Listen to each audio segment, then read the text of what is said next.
Welcome back to our channel, or welcome to our channel. We are doing another mukbang. Sushi, woo! So we got a ton of sushi.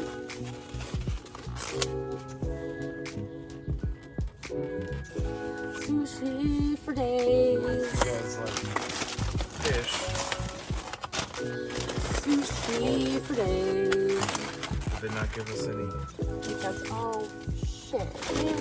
Oh, it's a good start. No, that's stupid. Oh, you want to go around and get floors? I'll go get some stuff. Okay.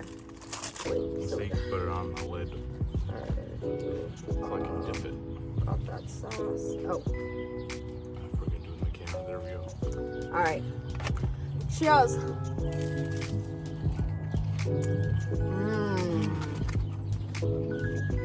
Good sauce.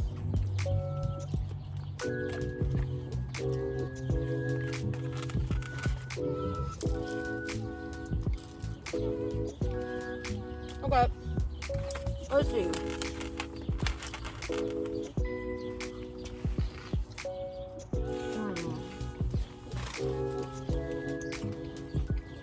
What can we talk about?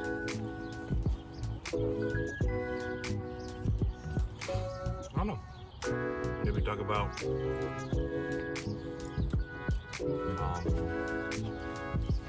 when you have so many animals. Why do we have so many animals? Because I have a problem. I mean, actually, most of the part is he had a cat when I first met him, and I had two guinea pigs. Well, yeah, I had two guinea pigs. And then I wanted to add to our family, so I asked him if it was okay if we got a kitten. So we got Greg. And then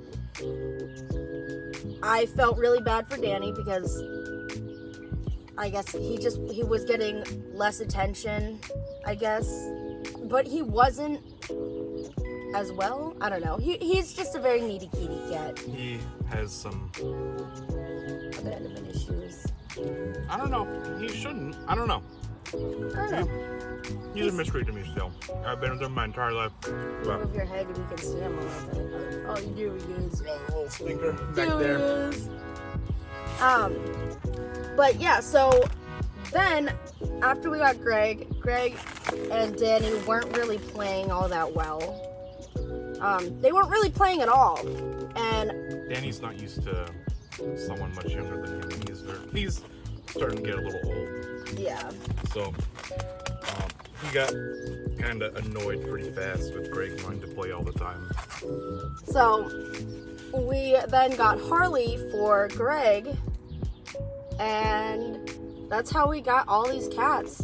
But the reason we have 6 guinea pigs is because I just have this, like, when I see people rehoming their animals online, it makes my heart drop. It just makes me so sad.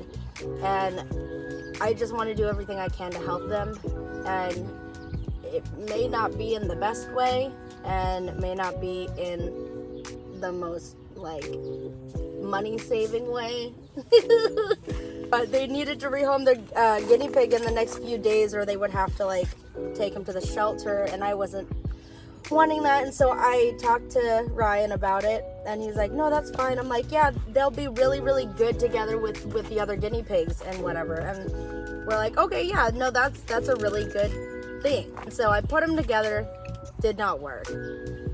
And then I went back to Ryan, and I was like, we can't have one single lone guinea pig. Like, I don't think it's gonna be able to be, live a fruitful life, as you will. And I get that. And so I've never had too much experience with guinea pigs. What the heck? He's literally climbing. look at this. Oh, you missed it. But what are you doing? What are you doing? The first chance to come out all day. What do you want to do? Climb out and escape. Oh my god. But having a single guinea pig wasn't gonna be an option for us, so we wanted to find the perfect match, and we were looking around and everything, and we found this guinea pig. His name was Mika, and he was very cute, very, loving. He was a good boy, and He's such a sweet boy. but he's very scaredy. He's very skittish. He's very independent. So saying that, when we got them, we put them together, and it was going good for the first few days. But then they got into a really bad fight. I split them up, and now we're stuck with 2 single guinea pigs. And we couldn't even handle having 1 single guinea pig, so let alone 2. So then I searched online. I went through so many different people who are giving up their pigs for adoption and everything. And we finally found these 2, and they were perfect. Oliver and Toffee. And they fit into our pack so well. Gosh, I love them. They are so cute. Milo and Mika absolutely love Toffee and Oliver. Mm-hmm. It was the perfect decision for all of them. Gave them all somebody to live with. Mm-hmm. And they seem to be very happy. I just saw Toffee the other morning just popcorning. He woke up, was just so excited. He just started popcorning for no reason. They're so good. Like, they don't make a lot of noise. I mean, besides the fact that Milo, Toffee, and Mika and Oliver's cages are right next to each other, so they'll try to like gnaw the bars to get to each other. So I had to put cardboard there to make sure that they don't break their teeth. My gosh. But other than that, they've been doing really, really well. Handling has been really well. Toffee and Mika are still the only 2 that will not take treats from my hands, though, which is really bumming me out. Yeah. Oh. So as I sit here editing this, I have some amazing news. Toffee actually took his first treat from me this morning, and it was super cool. It means he's warming up to me, and I'm so excited that he finally is warming up to us. Anyways, back to the good stuff. But it's okay. I know that it takes time and whatever, but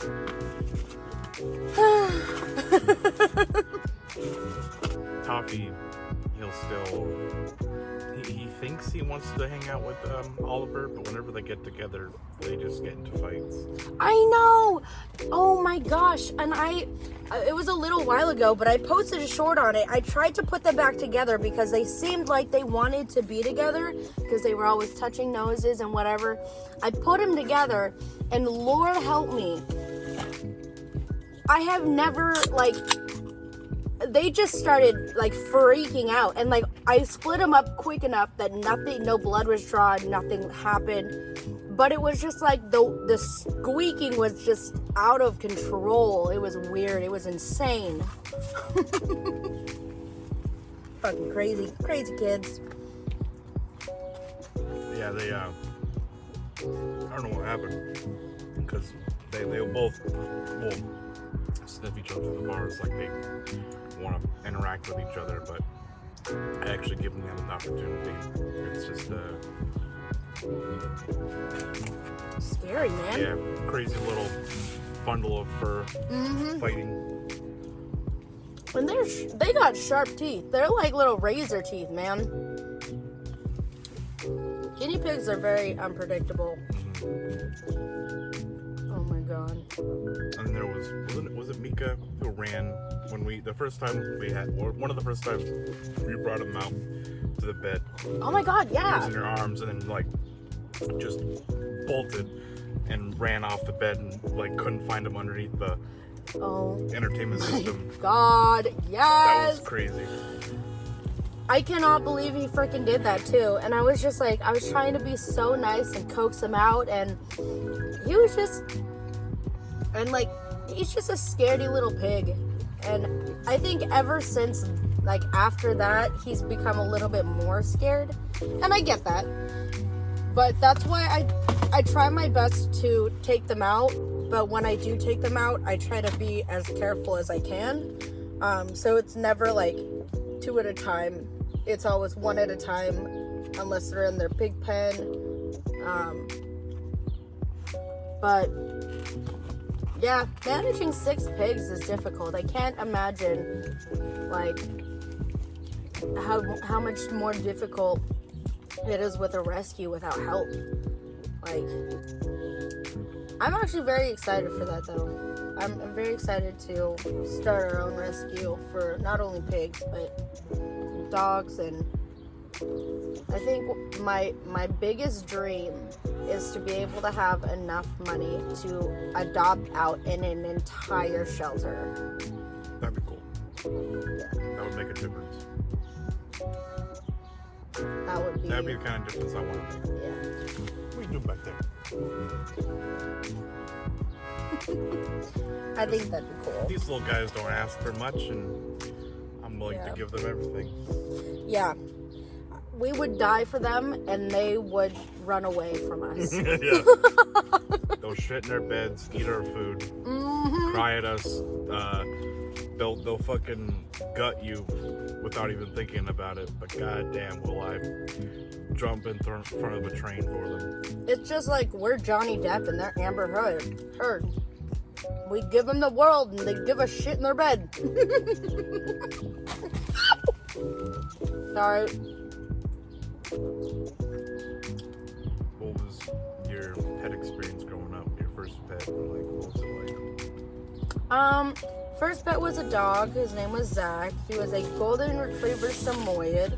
I have a picture, so I'll put him up right here. Or right here? Maybe here? Probably here, or maybe here. What about here? I'm gonna have to put so many pictures everywhere. Anyway, but he was a really good dog. He lived to 17. Oh wow. Yeah. Hello. And the reason we had to put him down was because his bodily functions just stopped. But he was a really good dog. He did everything with us. He was a good boy. What about after that? After that, I had a bunny named Tokyo. She was 4 weeks when I got her. And while I was getting babysat, my nanny told me that I should give her a bath. Right. And we both didn't know that we weren't supposed to bathe baby bunnies. And so I will say this is a trigger warning because this is graphic, what I'm about to say.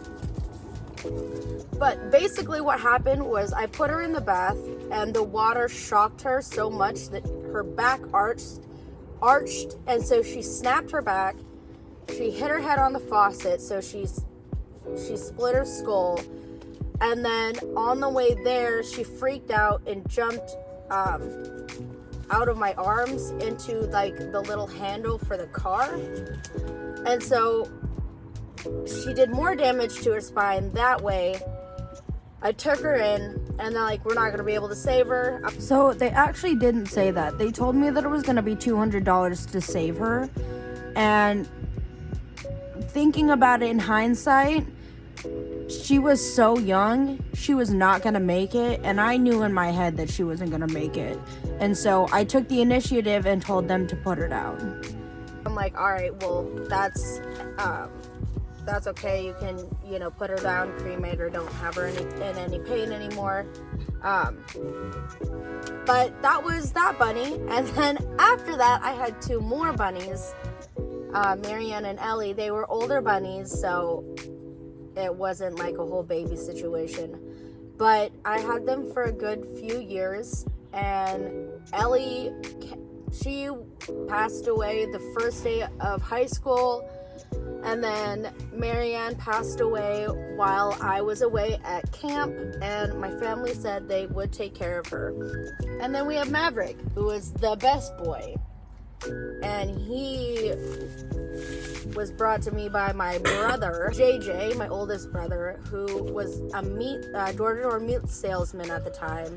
Saw the dogs and was like, we really need to get them because they were going to euthanize them because they were too small. And so he bought the dog, brought him home.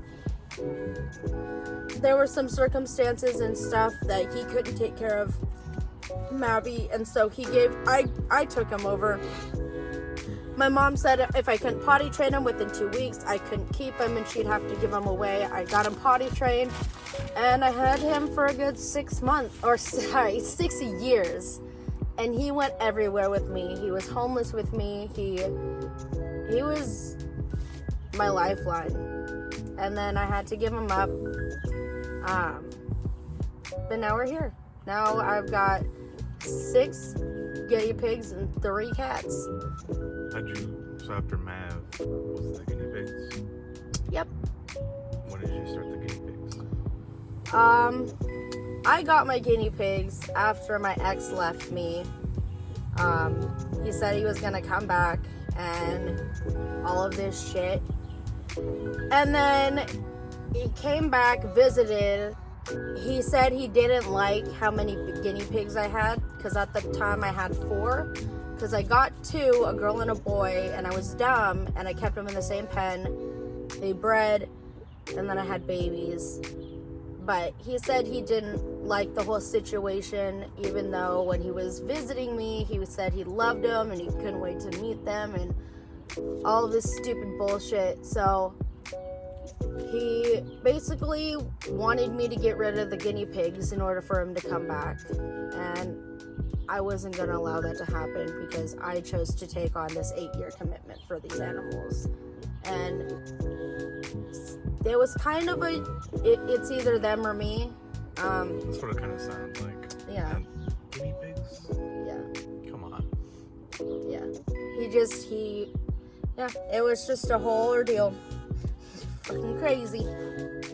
Like, it's really easy to work around the guinea pigs. Like, they don't have to get in his way, but I'm glad that, it worked out for us to be together. Me too.